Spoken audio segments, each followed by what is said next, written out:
Olá, pessoal! Este é o Letras na Rede. Apresentamos agora o penúltimo episódio da série Papéis Avulsos. No episódio de hoje, vamos responder as perguntas que vocês fizeram sobre os contos O Alienista, Teoria do Medalhão, A Chinela Turca, O Segredo do Bonzo, O Anel de Polícrates e O Espelho.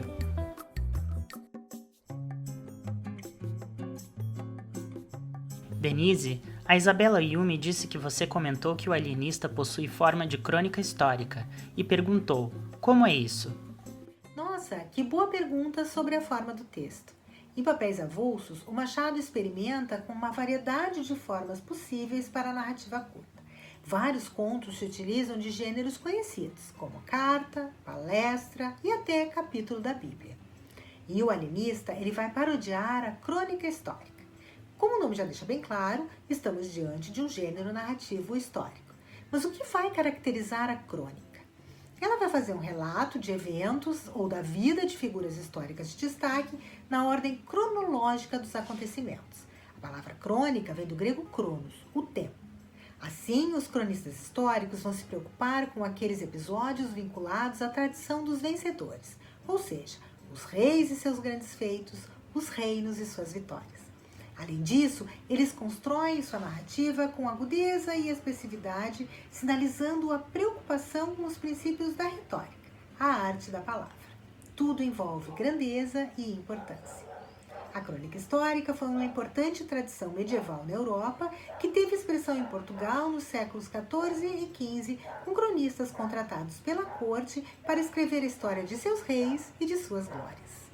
O Machado, ironicamente, narra em sua novela a grande história de um médico em uma vila sem importância que termina seus dias louco e só em um asilo de alienados. Quer maior contraste com a finalidade original da crônica do que esse? Espero ter ajudado a entender um pouco mais sobre a escolha formal do Machado em O Alienista. O Lucas Gomes pediu para que você falasse um pouco mais sobre a crítica à ciência em O Alienista. Essa é uma questão muito importante mesmo. Em O Alienista e em várias de suas obras, o Machado se mostra um crítico corrosivo do cientificismo em voga no seu tempo. A ciência gerava uma série de discursos que justificavam a dominação de uma elite sobre a maioria das pessoas, como a gente viu que acontece no caso do Simão Bacamarte.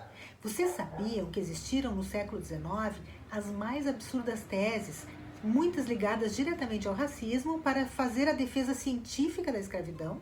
Existia uma tal de frenologia, inclusive, que vinculava as capacidades mentais e intelectuais das pessoas à forma do seu crânio.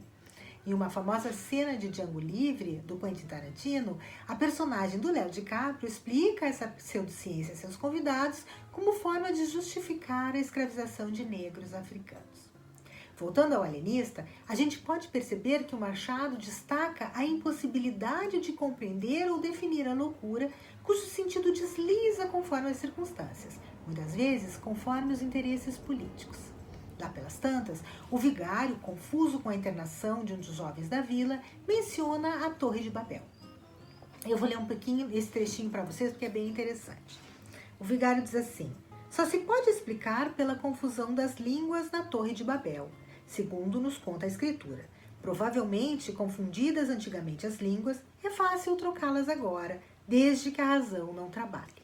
Ao que o Simão Bacamarte vai responder: essa pode ser, com efeito, a explicação divina do fenômeno, concordou o alienista, depois de refletir um instante. Mas não é impossível que haja também alguma razão humana e puramente científica, e disso trato. De certo modo, esse diálogo antecipa a questão das mudanças de sentido da loucura resultantes das mudanças de critérios científicos feitas pelo médico. O que é permanente, no caso, é a necessidade de identificar e isolar os sujeitos que estejam fora do padrão, independentemente de qual padrão esteja válido no momento. O Machado nos diz assim que a ciência de exata não tinha nada. Ela servia como instrumento de exclusão e de dominação, como vimos muitas vezes ao longo da história da humanidade. Temos 3 perguntas sobre a teoria do medalhão. A primeira delas veio pelas caixinhas anônimas no Instagram, pedindo para falar um pouco mais sobre a ironia no conto. Olá pessoal, eu voltei porque foi levantada a questão sobre a ironia no conto Teoria do Medalhão, para que eu falasse um pouquinho mais sobre isso.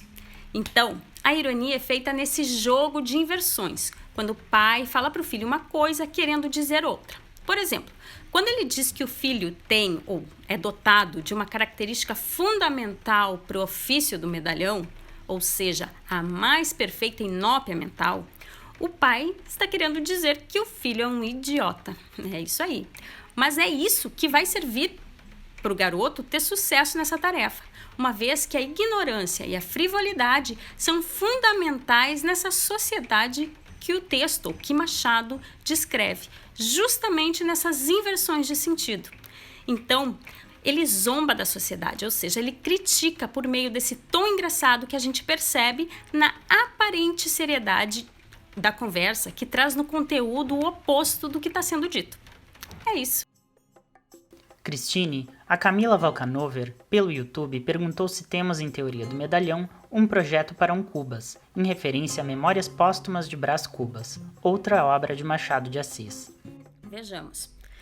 Teoria do Medalhão foi publicado em dezembro de 1881 e Memórias Póstumas de Brás Cubas foi publicado de março a dezembro de 1880 como folhetim na Revista Brasileira. No ano seguinte, ele vai ser publicado em livro. O que a gente pode pensar é que Machado estava pensando, ou seja, ele estava refletindo muito dos aspectos que já estão presentes em Memórias Póstumas de Brás Cubas que foram feitos antes, mas que foram idealizados provavelmente em alguns ensaios anteriores e também nas narrativas anteriores. Entretanto, parece que a forma narrativa e os problemas sociais já experimentados anteriormente nesses contos ou nessas narrativas encontram seu chão nesse momento. Nesse sentido, o ofício do medalhão, que é o objetivo do pai de Janjão, mas é também o objetivo do pai de Brás Cubas. Isso porque eles refletem um tipo social da elite que vive pela aparência, pelas ideias vazias, mas pomposas. E essa sede denominada a aparência da fachada exterior, ou seja, o reconhecimento social que livraria esses sujeitos do trabalho, são aspectos que aparecem tanto aqui quanto em Memórias Póstumas, mas também eles podem ser vistos em outros formatos, como a gente vai ver dentro mesmo de papéis avulsos, como por exemplo no conto O Espelho, em Dona Benedita, O Segredo do Bonzo, O Anel de Polícrates.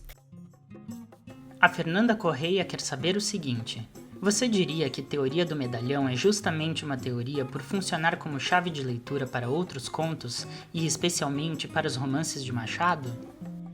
Então, nesse sentido, e eu já aproveito para mesclar as duas questões levantadas, porque elas se interligam, a próxima questiona, portanto, se Teoria do Medalhão seria uma chave de leitura para outros contos, para os romances de Machado.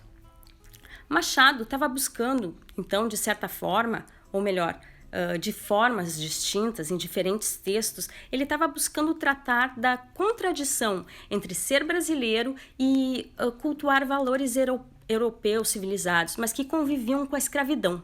A contradição entre o ser uma coisa, escravocrata, e parecer outra, liberal, por exemplo, é a base social que o texto machadiano retrata. Em Teoria do Medalhão, a ironia marca essa dupla face da moeda, da medalha. A ironia em relação às estruturas sociais, ela está dada de modo mais aparente em Teoria do Medalhão. Mas nos romances, por exemplo, a crítica é mais sutil. A escravidão e o favor são elementos que não aparecem na superfície do texto, mas nos detalhes. Então, cabe falar um pouquinho sobre essa questão do trabalho, que na época era associado à escravidão. E, portanto, num cenário onde trabalho se funde aos escravos, negros ou mulatos, que são desumanizados, eles são rebaixados a bestas humanas, os homens livres e pobres sobreviviam por meio de favores dos proprietários. Assim, esses aspectos que estão enraizados na estrutura social também constituem o texto machadiano justamente porque ele era um grande observador do seu tempo e do seu país. Mas para simplificar e tentar responder a questão, sim, temos uma chave de leitura aqui no caso, não apenas no conto Teoria do Medalhão, mas em todos os papéis avulsos que estão na coletânea. Vou usar os termos do pomadismo para responder. O que importa é existir pela opinião dos outros, o que lembra muito nossos dias, né? Bom, espero ter respondido e até mais, pessoal.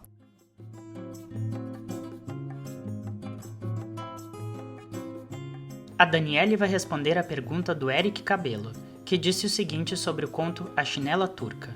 Você comenta rapidamente que uma característica do estilo do Machado é como ele se aproxima do leitor. Pode falar mais sobre isso? A forma como o Machado de Assis envolve, como ele capta o seu leitor, é muito característica do seu estilo. E quais são as estratégias que ele utiliza para isso?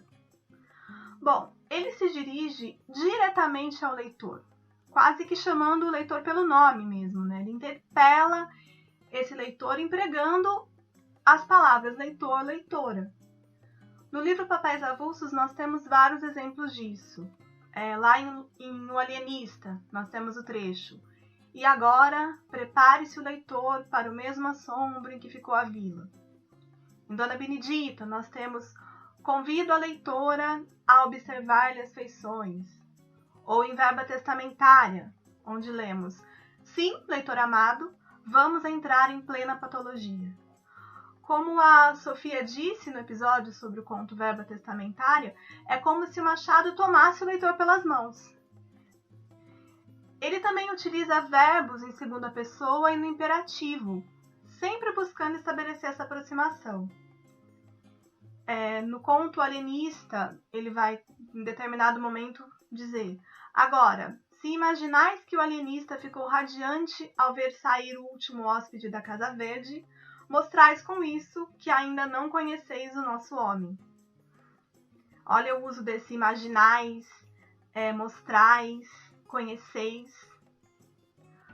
O início do conto A Chinela Turca, como nós já dissemos lá no outro vídeo, quando abordamos essa aproximação com o leitor, é bem típico desse procedimento, né? Como ele emprega o verbo vede, que também, esse uso também está no Alienista. Em certo momento o narrador diz assim: vede a diferença.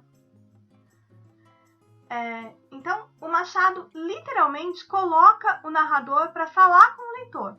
Então, esse é um recurso notado aqui no Papéis Avulsos e também muito explorado nos romances, como no Memórias Póstumas de Brás Cubas.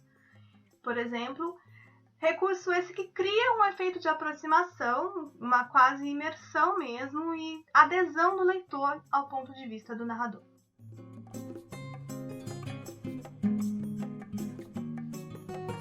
A Luana Della Flora disse o seguinte: mais pro fim da explanação, você, Mônica, menciona que o Segredo do Bonzo reflete a realidade do Rio de Janeiro da época em que Machado escreveu, o século XIX, embora a história se passe em Fuxel, no século XVI, e que então podemos usar esse tempo e esse lugar do conto para pensar os problemas da realidade onde Machado estava inserido, como a circulação de informações. Você pode destrinchar como seria esse contexto, exemplificar algumas realidades que se refletem no conto? Já existia fake news? E elas já interferiam ativamente na realidade como hoje? Olá pessoal, eu sou a Mônica e eu tô aqui hoje para responder umas perguntas sobre o conto O Segredo do Bonzo. Então a primeira pergunta é da Luana Della Flora e ela queria saber um pouquinho mais sobre o contexto do Machado, principalmente relacionado à imprensa e se existiam fake news e se elas influenciavam na realidade. E assim, eu acho que primeiro a gente tem que pensar que fake news é um conceito bastante atual, né? A gente não pode desassociar fake news das tecnologias com que elas surgem. Então, pensar fake news no século XIX é um pouco anacrônico, ou seja, não está relacionado com o tempo deles, né? Eles não tinham computador, eles não tinham WhatsApp, eles não tinham essas coisas. É um pouco difícil a gente falar que existiam fake news durante essa época. Mas existia, sim, uma questão de que o jornal era ainda um meio muito restrito. A gente pode pensar que a imprensa brasileira só começa ativamente a funcionar aqui no Brasil a partir de 1808, quando a família real vem de Portugal aqui para o Rio e autoriza que se publiquem coisas no Brasil. Antes era proibido publicar livros e textos, enfim, não se podia ter imprensa no Brasil. Então, o que a gente tem que considerar? Que é muito novo e, portanto, não tem muito. O Rio de Janeiro, claro, é um lugar diferente, porque é o centro, né, do Império Brasileiro, então as coisas funcionam mais, com mais rapidez ali. Então, no Rio de Janeiro tem muito mais jornal, tem muito mais publicação e tudo mais. Mas ainda assim, é muito novo, então a quantidade de jornalista, de gente que tem acesso a escrever e a ler esse jornal é muito menor do que a gente tem hoje em dia. E então o impacto do jornal é bem diferente. Não é um WhatsApp que chega para todo mundo, né? É um jornal que está restrito às pessoas que sabem ler, às pessoas que podem comprá-lo, que têm acesso a ele de alguma maneira. E então o impacto das fake news é um pouco diferente. Porém, se a gente pensar que o Machado está falando para esse público que lê jornal, ele talvez esteja dando uma letra, né? Porque ele era jornalista, ele escrevia para jornal, na verdade, né? Fazia crônica e tudo mais. Então ele conhecia o jornal por dentro e ele tá ali dizendo, olha, leiam um jornal, mas pensem que nem sempre o que tá ali é exatamente o que é. E eu acho que isso é importante a gente pensar, assim. Então, tem o mesmo impacto que tem as fake news hoje em dia? Acho que não. Mas tem um impacto forte porque tá circulando ali com um grande volume no Rio, principalmente, que é para quem o Machado tá falando, porque ele tá escrevendo no jornal, né? Lembrar que esse conto foi publicado na Gazeta de Notícias. Então, ele tá falando pro jornal. Mônica, a Fernanda Correia quer saber como relacionar O Segredo do Bonzo aos outros contos teoria de Machado, O Espelho e Teoria do Medalhão, para organizar uma leitura machadiana não só da obra, mas da organização social brasileira? E eu acho que isso tem a ver, assim, porque é claro que várias obras do Machado vão tratar de facetas ou de partes da sociedade brasileira diferentes, né? Mas eu acho que essa obra trata disso, assim, de como a gente organiza a verdade, de certo modo. Aqui entre algumas aspas, tá? Mas, assim, de como que as pessoas se mostram para o mundo de verdade como elas são ou não, ou constrói certas figuras, que é o que acontece no espelho, por exemplo, né? Quando ele bota a farda, ele se vê como uma pessoa, quando ele tira a farda, ele não se reconhece mais.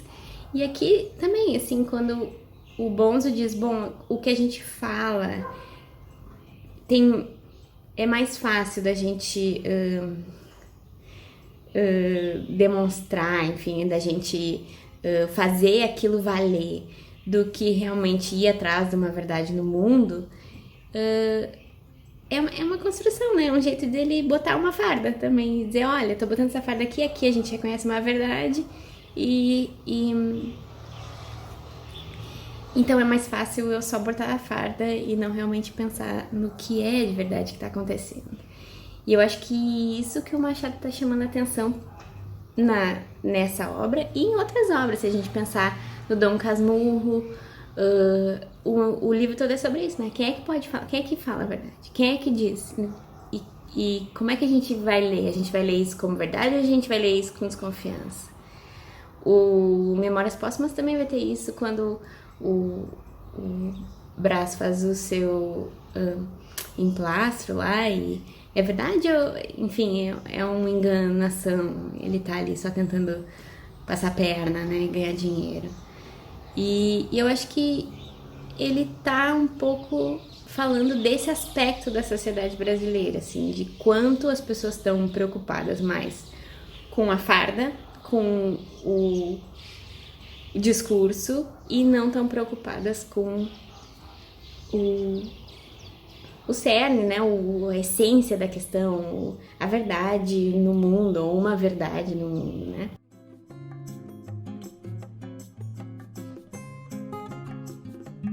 Júlia, em relação ao conto O Anel de Polícrates, O pessoal do Instagram quer saber o que significa dizer que Xavier não conseguia pegar de volta a sua ideia.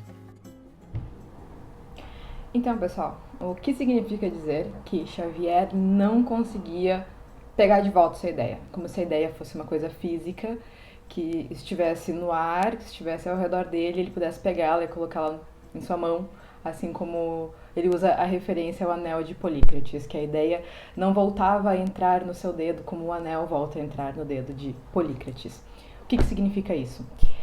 Significa simplesmente que Xavier não conseguia desenvolver sua ideia, ele não conseguia dar a entender exatamente o que ele queria dizer com o que ele dizia. Elas rapidamente se tornavam ideias comuns que, como a maioria das ideias comuns, não tem sentido nenhum, ou tem um sentido muito vago, que cada um preenche conforme entende, conforme deseja. Pegamos, por exemplo, a frase mote, né, do texto, que é: a vida é como um cavalo chucro, quem não for cavaleiro que o pareça. Essa é uma frase que, pela maioria dos personagens referidos no conto, é tida ao pé da letra, que a vida realmente é como um cavalo chucro e que a gente tem que parecer um bom cavaleiro, no sentido de que temos que parecer sempre bens, temos que parecer mais do que somos, e esse é o nosso papel na vida. Para o Xavier, a gente não sabe de fato qual é a interpretação que ele dá, qual é a ideia dele a respeito dessa frase. Talvez ele esteja fazendo uma grande crítica, talvez ele esteja dizendo de forma irônica que para as pessoas é muito mais importante parecer do que ser. E essa é uma afronta, uma grande crítica dele para as pessoas, enfim, contemporâneas a ele, que pareciam muito melhores escritores do que eram, porque se utilizavam de fórmulas prontas, ou que tinham muito mais aparentavam muito mais riqueza do que de fato tinham, porque usavam de muita pompa. Então é isso que é mais ou menos isso que o Machado está colocando ali, quando ele diz que Xavier não conseguia pegar a ideia e desenvolvê-la, ele não conseguia realmente expressar para além da frase comum, para além da frase que podia ser usada por qualquer um, como eles bem entendiam, o que era realmente a opinião dele. Ele não conseguia transformar isso em algo apresentável, em algo que manifestasse o todo de sua ideia. E a sua ideia, assim, deixava de ser dele. Era apropriada para os outros. Mais ou menos isso. Espero ter respondido.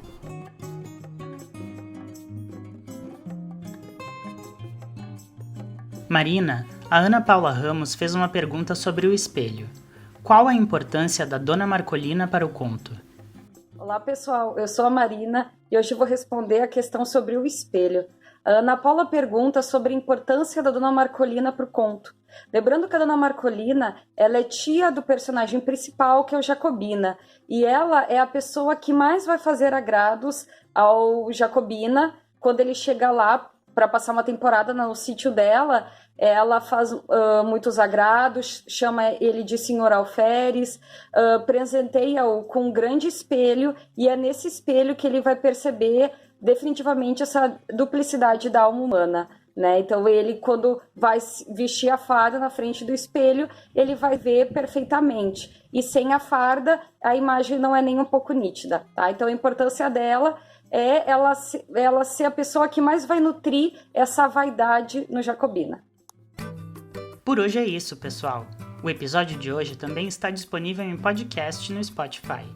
Se você ainda tem dúvidas ou perguntas sobre a obra do Machado de Assis ou sobre os contos de papéis avulsos, é só escrever nos comentários ou interagir com a gente no Twitter, no Facebook, no Instagram, pelo @letrasnarede, que no próximo episódio vamos responder todas elas.